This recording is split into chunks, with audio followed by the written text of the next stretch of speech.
hablar de los mayas no se puede quedar en una sola, y antes de que Claudia profundice un poco más en el Popol Vuh, eran también, obviamente eran culturas muy religiosas, y aquí lo menciona y así lo manifiesta Hernán Cortés.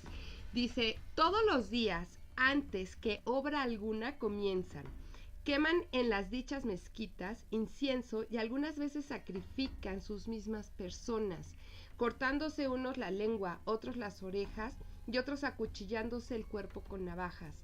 Toda la sangre que de ellos corre la ofrecen a aquellos ídolos, echándola por todas las partes de aquellas mezquitas y otras veces echándolas hacia el cielo y haciendo otras muchas ceremonias.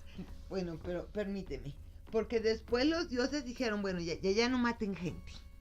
Ya me conformo con sangre de sus orejas o del pene, que pueden sacar con estas agujas y ofrendármelas y vale lo mismo. O sea que los dioses no eran tan terribles como pensaban. Pero no eran tan terribles, pero también incluso en la religión católica, a ver, el derramamiento de sangre también es importante. Así que no, a lo que voy es que no solo ellos eran unos sanguinarios, como parece, ¿no? Sino finalmente es la sangre de Cristo, es el Cordero, y es toda esa laceración, todo lo que sufrió, ¿no? Para beneplácito de los dioses.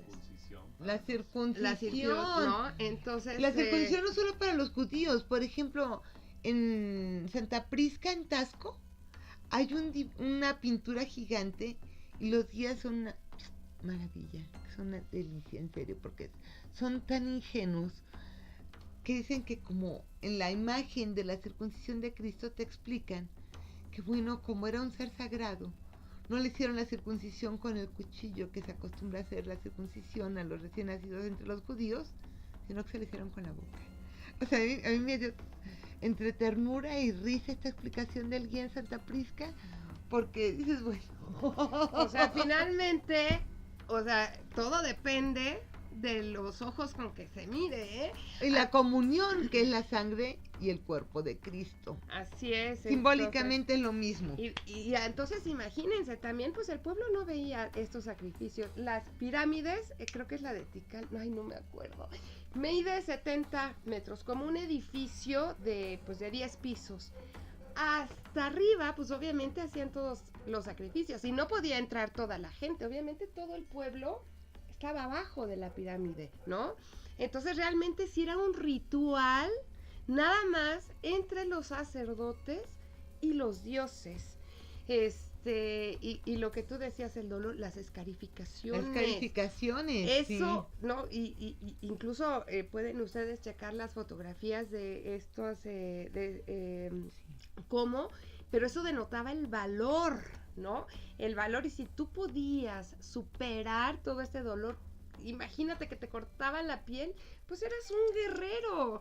Entonces realmente hay que ponernos desde esa circunstancia y no estamos, insisto, tan alejados a lo que también no se cree, ¿no? Pienso, por ejemplo, en algunos religiosos cristianos que se aplicaban la disciplina. Y la disciplina eran esos latigazos que se autoinfligían, ¿sí? Para disciplinarse. Yo como profesora he querido disciplinar alumnos, pero... En Semana Santa, incluso en este siglo... A mí sí me pega.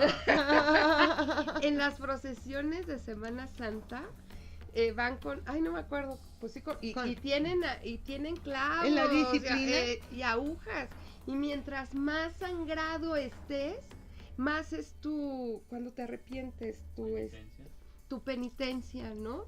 Y es el perdón finalmente, mientras más sufres, estarás perdonado. Bueno, no yendo tan lejos, yo tuve una conocida en la universidad, en el posgrado, pero era del Opus Dei. Y ella se ponía un cinturón que tampoco recuerdo cómo se llama, con clavos hacia adentro. Y diario se lo movía para que el dolor no se acostumbrara, para que el cuerpo no se acostumbrara al dolor en una misma parte. Era una mujer casada, ganó un premio de literatura infantil, no sé cómo. O sea, pero era una mujer que se infligía estos castigos para castigar al cuerpo por sus deseos en pleno siglo XXI o finales del siglo XX. O sea que es algo que en realidad no está alejado de nosotros. No, y también me impresionó mucho una pieza, creo que era en Caliza, no me acuerdo, del hombre vencido. El hombre vencido no es más que la imagen de un hombre arrodillado.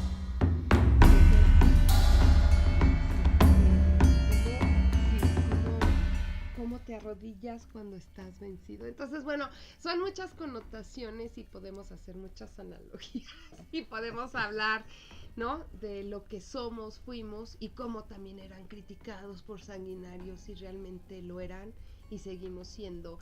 Entonces es toda una maravilla hablar de estas culturas, insisto y remarco, antes de que fuéramos colonizados. Y a mí me hizo pensar, por ejemplo, en estas estelas, en estos grabados egipcios, en donde el faraón está tomando por el pelo al vencido y el vencido está arrodillado también. O sea, hay similitudes, es algo humano. Y pues... Y esta evidencia entre la muerte y el renacer, ¿no? Es la noche y el día. Cuando veían ellos surgir el sol otra vez, sabían que una batalla en el inframundo había sido ganada. Entonces, bueno, ya nada más un poco ya de esta exposición les voy a leer una parte del Chilam Balam que resume un poco esta parte de lo que ellos eran en su religión y qué vino a dejarnos, bueno, esta parte de la conquista. Y decía, porque los muy cristianos llegaron aquí con el verdadero Dios, pero ese fue el principio de la miseria nuestra, el principio del tributo, el principio de la limosna, la causa de que saliera la discordia oculta, el principio de las peleas con armas de fuego, el principio de los atropellos, el principio de los despojos de todo, el principio de la esclavitud por las deudas, el principio de las deudas pagadas a la espalda, el principio de la continua reyerta, el principio del padecimiento. Este es un extracto del Chilam Balam de Chuyamel, que es el nombre de varios libros que relatan hechos y circunstancias históricas de la civilización maya. Entonces, bueno, la invitación es a que conozcan o échenle un clavadito al Popol Vuh y también a que vean las fotografías de esa maravillosa exposición. Es un regalo de nosotros para ustedes. Para ustedes y están en Facebook. Y bueno, yo quería abundar un poquito sobre el Popol Vuh en esta primera parte que les hablo acerca de los abuelos.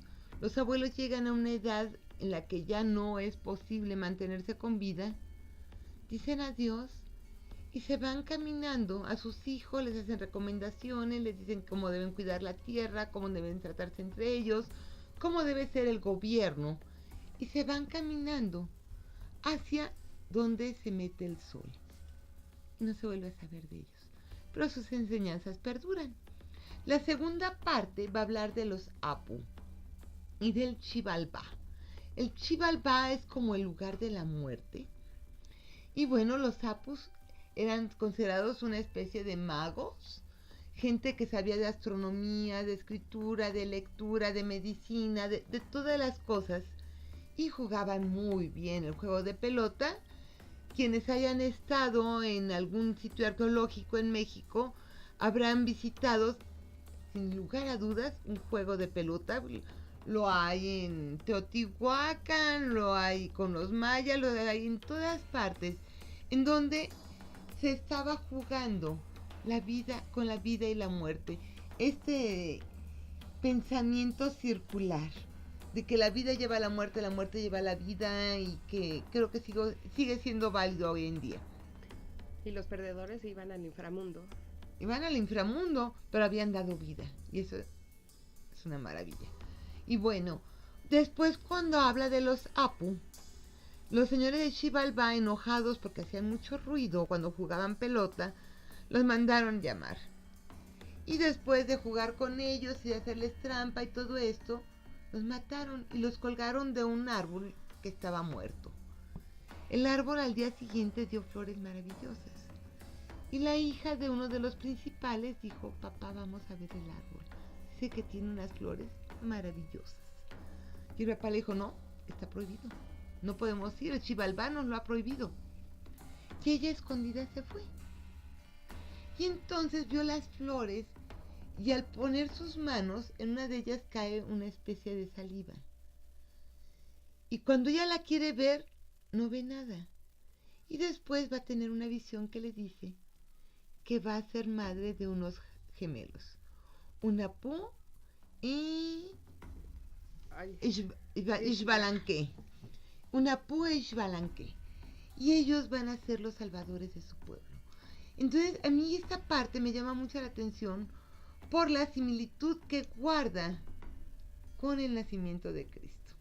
De hecho, uno es el sol y el otro es la luna. El otro es la luna.